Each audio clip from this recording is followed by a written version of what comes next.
श्री स्वामी समर्थ. नमस्कार सर्वांना. सर्वप्रथम तुम्हा सर्वांचे धन्यवाद. तुम्ही इतका छान प्रतिसाद देत आहात त्याबद्दल धन्यवाद.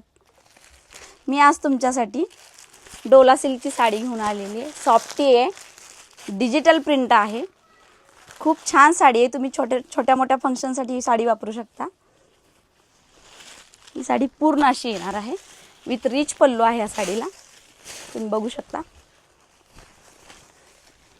डिजिटल प्रिंट असल्यामुळे काहीतरी युनिक वाटतं. आणि हा पल्लू आहे. ह्याला असे गोंडे आहेत आणि हा कॉन्ट्रास्ट ब्लाउज पीस येतो. आता मी तुम्हाला ह्यातले कलर दाखवते. हे बघा, कॉम्बिनेशन असं आहे. हा पल्लू आहे, हा मधला पोर्शन आहे. खूप छान आहे साडी. आणि ह्या साडीची ऑफर प्राइस फक्त 750 रुपये आहे. ही साडी बुक केल्यानंतर तुम्हाला 2 ते 3 दिवसात मिळेल. खूप भन्नाट असं कलेक्शन मी तुमच्यासाठी